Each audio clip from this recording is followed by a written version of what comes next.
Good morning. This is a fraud law review, and I'm not in my normal location. I am in North Carolina.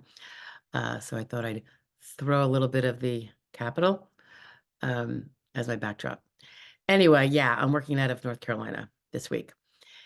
And our fraud law review article of the day, this was interesting. It's about a former professional basketball player accused of pandemic loan fraud. And the reason why it's under the Social Security Administration's OIG, Office of Inspector General reporting is because it's use of probably the Social Security system. So let's see what's going on here. So this fellow, I'm not even going to say his name because he's been arrested after he was indicted, but I don't see that he was convicted, only charged. And as you know, I'm really a stickler for the presumption of innocence until proven guilty. Not that he probably won't be proven guilty, but until so, we will leave him a little bit of privacy. Anyway, he was a former professional basketball player out of Missouri, 40 years old. Apparently, there are counts of wire fraud and then one count of theft of government money, and he has pled not guilty. So he's entitled to his due process on that and to, hold the prosecution up to their burden of proving that he is guilty and not allow the presumption of innocence any longer. So what they're saying is this fellow fraudulently applied for loans from the Paycheck Protection Program, PPP, and the Economic Injury Disaster Loan Program, which were intended to help businesses and the employees during the COVID-19 thing. Okay. There is so much fraud. I just got to throw this in there. The whole thing was obviously handled poorly. It's kind of clear. Crap load of monies went out to people who defrauded, and I guess the expectation these days is that no one's held accountable, so why not give it a shot? Anyway, this guy did get caught. It says he applied for the economic injury loan for a place called Logo Fitness, LLC, on June 19th in 2020. He falsely claimed, according to the indictment, right? So he's still innocent until proven guilty. He falsely claimed that the company had gross revenues of nearly $100,000 in the 12 months prior to the pandemic. And he received a $9,000 advance and a loan of $39,000+, according to the indictment. A couple days later, he applied for another economic injury loan for a place called Elite 50 Basketball Training, LLC. Again, falsely claiming gross revenues of almost $250,000 for that entity in the 12 months prior to the pandemic, according to the indictment, and resulting in a $10,000 advance and a loan of over $105,000. Both of those companies were only formed in 2020. What a jerk. Sorry. That is, all right, we'll go on. Hold on. The indictment states that the fellow applied for a PPP, Paycheck Protection Program loan, on the following year. The greed just doesn't stop, right? In April.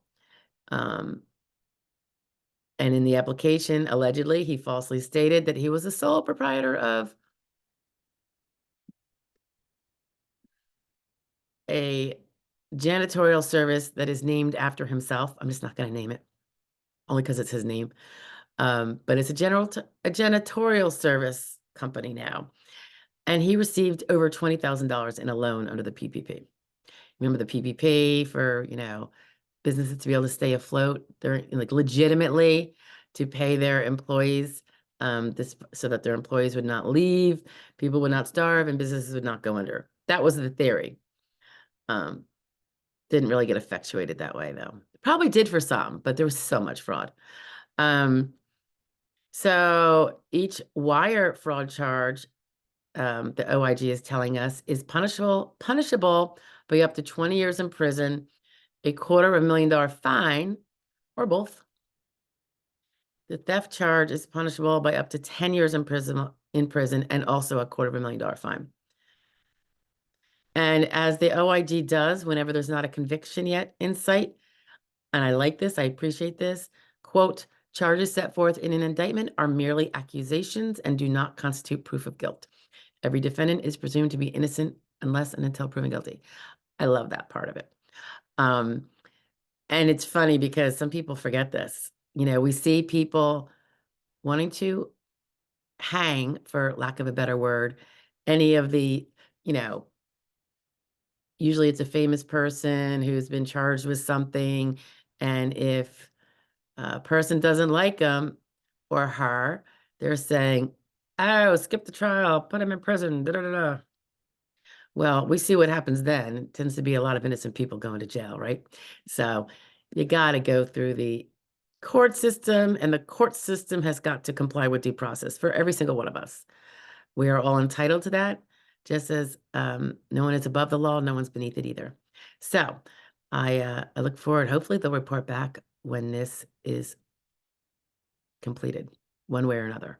If this person is not found guilty, I think that should be screamed at from the rafters, because obviously this is all going to be in the newspaper. And reputations, are destroyed very quickly. And of course, if he is guilty after full due process, he gets what he deserves, I suppose. What do you guys think would be, assuming these charges are all true and he did do these things, what do you think the sentence should be? I will say, and you know me, I'm kind of a tough nut. I think it should be steep. Should it be 20 years in prison? Not sure. However, it should be prison. And I don't think it should be 18 months.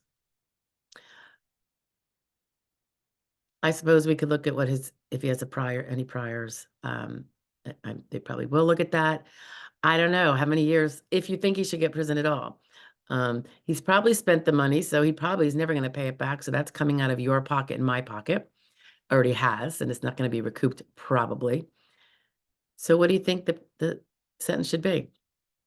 Some people will say, well, if it's prison, we just end up paying for him anyway. That's true, but you gotta, right? Because if we don't, there's no impetus to not try to get away with this stuff, you know? And, this country's having enough troubles as it is, staying financially afloat, given all the silliness. So I don't know. I'm thinking 10 years, maybe minimum. What do you think? All right. Bye, guys.